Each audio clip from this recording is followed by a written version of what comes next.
Los 9 dones del Espíritu, sabiduría, tercera parte. El don sentido espiritual de sabiduría se expresa en el caminar con el Mesías. Caminando junto a Cristo, este sentido es tanto activado como visto en funcionamiento. Juan capítulo 9 se puede dividir en 9 secciones. La primera de ellas, versículos 1 y 2, dice: Al pasar Jesús vio a un hombre que era ciego de nacimiento. Sus discípulos le preguntaron: Rabí, ¿quién pecó para que éste haya nacido ciego, él o sus padres? Frente a las dudas que nos surgen en el camino, caminando, y vemos algo que vemos con los ojos naturales, pero no con los ojos espirituales, le preguntamos a Jesús con sinceridad, exponiendo lo que pensamos, aunque esté todo errado. La exposición sincera libera nuestros ojos para ver la realidad espiritual. Señor, yo estoy viendo esto, ¿es A o es B? Bueno, Jesús le dice ni A ni B. El principio que opera aquí, y en las 9 partes de Juan 9, es que el que es fiel en lo poco recibirá mucho más. Por lo tanto, si somos fieles con la porción que estamos recibiendo ahora de la iluminación del sentido, recibiremos más apertura del mismo. El ciego, de la oscuridad a la luz, tanto en lo natural como en lo espiritual, es una metáfora de este proceso. Justamente todo Juan 9 nos está hablando de alguien que era ciego y pasa de la oscuridad a la luz, primero natural, y luego la luz espiritual al reconocer al Mesías, ¿no? Es todo un proceso completo de iluminación. Entonces, aquí hay una enseñanza muy fuerte, justamente sobre esto, ¿no? Sobre estos sentidos, 9 sentidos del Espíritu. Entonces, el sentido de la sabiduría no solamente se desarrolla siguiendo a Cristo, sino también, de manera secundaria, siguiendo a los líderes, los siervos de Dios que han alcanzado una estatura en el reino de Dios. Dice Pablo en 2 Timoteo 3, 10, 11. Pero tú, hablando de Timoteo, has seguido mi doctrina, lo primero que se menciona: conducta, propósito, fe, longanimidad, amor, paciencia, persecuciones y padecimientos, como los que me sobrevinieron en Antioquía, en Iconio y en Listra, persecuciones que he sufrido y de las cuales me ha librado el Señor. Seguir, comprender, seguir en un sentido metafórico, la doctrina, la verdadera enseñanza, es lo que nos habilita luego para ver el mundo espiritual. A partir de allí, a partir de seguir la doctrina, se nos revela lo otro. La doctrina empieza a explicar qué es lo que vemos. Filipenses 3, 7 al 11. Pero todo lo que para mí era ganancia lo he estimado como pérdida por amor de Cristo. Y a decir verdad, incluso estimo todo como pérdida por la excelencia del conocimiento de Cristo Jesús, mi Señor. Por su amor lo he perdido todo y lo veo como basura, para ganar a Cristo y ser hallado en Él, no por tener mi propia justicia que viene por la ley, sino por tener la justicia que es de Dios y que viene por la fe en Cristo, a fin de conocer a Cristo y el poder de su resurrección y de participar de sus padecimientos, para llegar a ser semejante a Él en su muerte, si es que de alguna manera llego a la resurrección de entre los muertos. Bueno, la primera expresión, ¿no? Pero todo lo que para mí era ganancia lo he estimado como pérdida por amor de Cristo. El objetivo no es llegar simplemente a la resurrección de todos, sino alcanzar la resurrección de los que van a reinar. En este pasaje vemos cómo los sentidos se despiertan por amor a Cristo. Puede ver las verdaderas riquezas espirituales y las falsas riquezas mundanas. Entonces, dice: todo lo que para mí era ganancia, todo lo que humanamente veía como algo bueno y ganancia, al ver el mundo espiritual y las realidades espirituales me doy cuenta de que no sirve, es pérdida, es todo lo contrario. No solo no es ganancia, sino que me atrasa en el reino de Dios.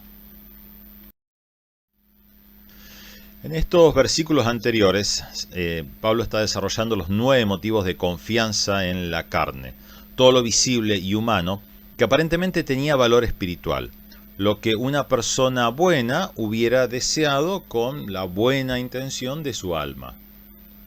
Sin embargo, al ver su realidad espiritual, pudo desechar todo eso como algo inútil a comparación del don más perfecto que es Cristo.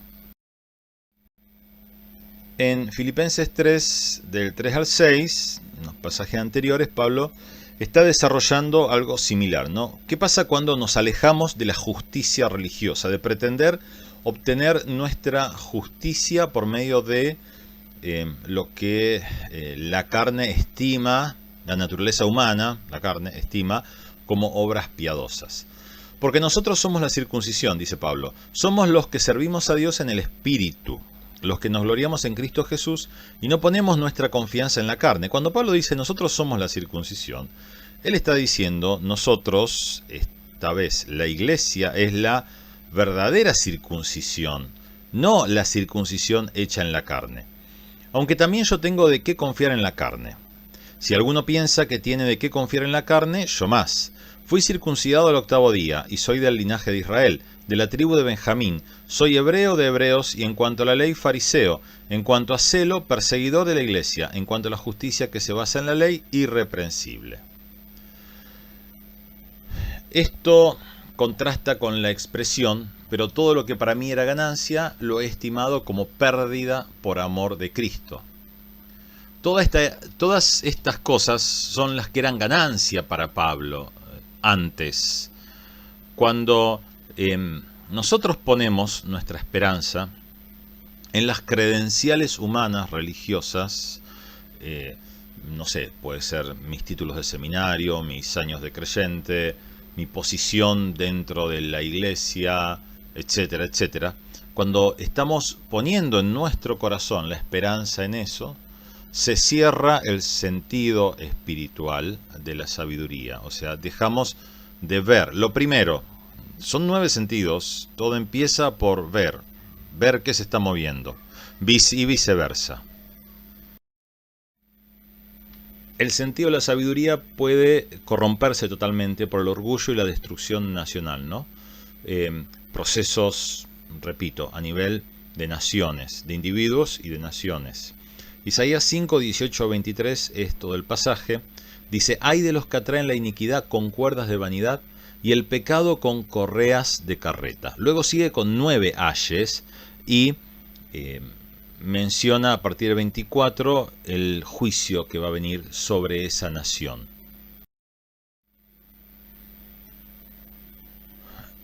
Ay de los que atraen la iniquidad con cuerdas de vanidad y el pecado con correas de carreta. Y otra traducción dice, ay de ustedes que con mentiras arrastran la maldad, que arrastran el pecado como quien tira de un carro.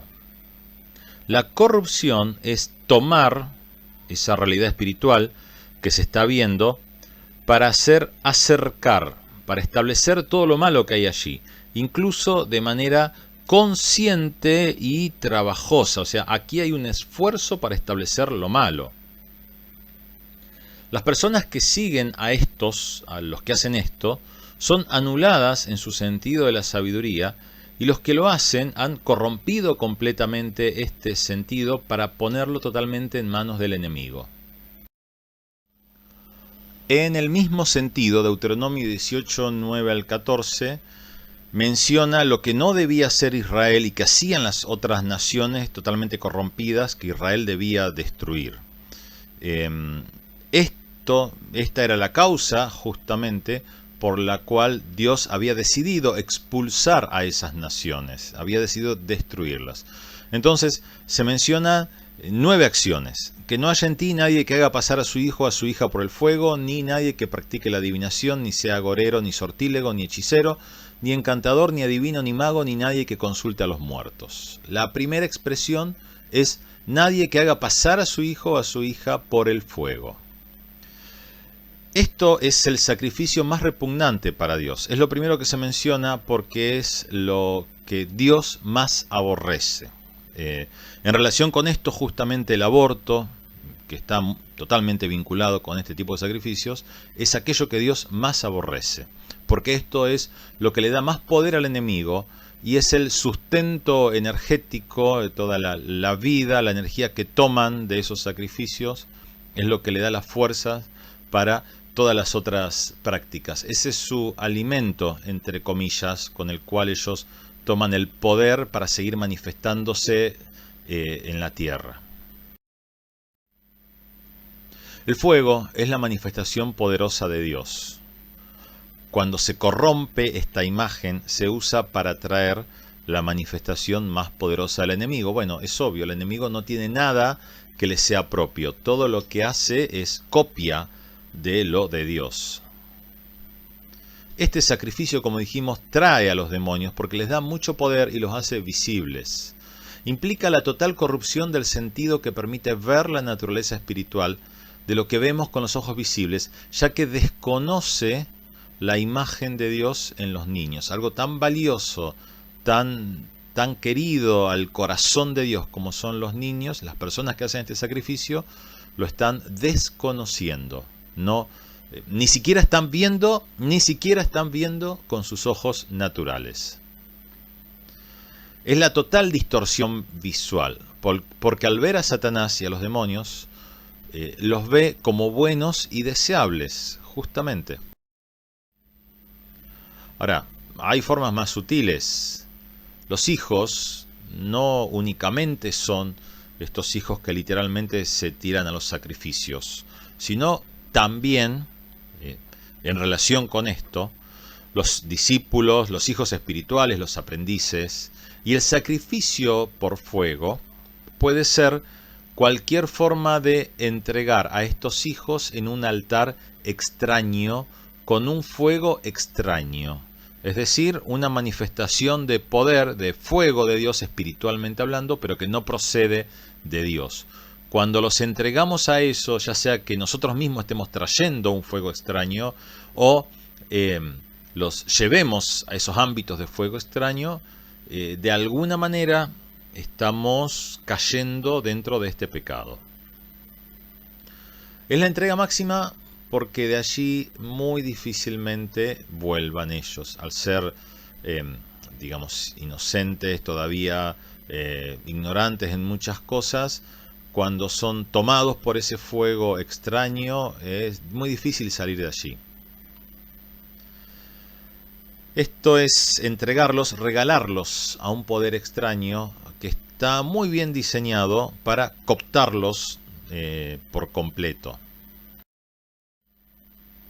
Gálatas 5, 22, 23. Pero el fruto del Espíritu es amor, gozo, paz, paciencia, benignidad, bondad, fe, mansedumbre, templanza. Contra tales cosas no hay ley. Cada fruto está relacionado con uno de los sentidos, percepciones del Espíritu. Es avivado por este sentido y a su vez este sentido en su ejercicio lo desarrolla. El amor es, desde un punto de vista, el fruto, ya que resume a todos los otros. En otro sentido, en otro punto de vista, es el sentimiento que surge del corazón. Es decir, la primera motivación, la motivación más profunda. Y hablamos de motivación, no de acciones, de motivación. Es la motivación conductora. Conduce, guía, impulsa todo lo que hagamos después. La primera respuesta no es la acción física, pero va a engendrar necesariamente todas las otras acciones. El amor surge cuando vemos el objeto de ese amor, que es la atracción hacia Dios y hacia el prójimo creado a su imagen. El temor, que es lo opuesto al amor, es rechazo. Es el apartamiento, alejarnos de la realidad espiritual que vemos. ¿Por qué nos alejamos de Dios? ¿Por qué nos apartamos de Dios? Si nos apartamos y nos alejamos, dejamos de ver con claridad. Dios es luz. Él es la verdadera luz que ilumina todo, cualquier cosa. Ahora, cuando nosotros nos alejamos de esa fuente de luz, la luz se va haciendo más tenue, no porque la luz sea tenue, sino porque nosotros decidimos alejarnos, y por lo tanto se embota el sentido. ¿Cómo podemos ver en la oscuridad? No podemos.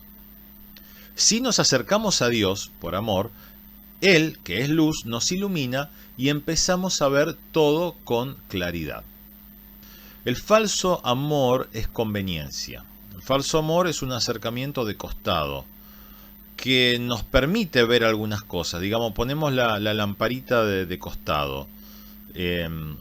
Podemos poner una lamparita desde arriba, ilumina toda la habitación. Y a veces uno pone en un pequeño portalámpara una lamparita de costado. Y nos damos cuenta que siendo la misma lamparita de costado ilumina mucho menos.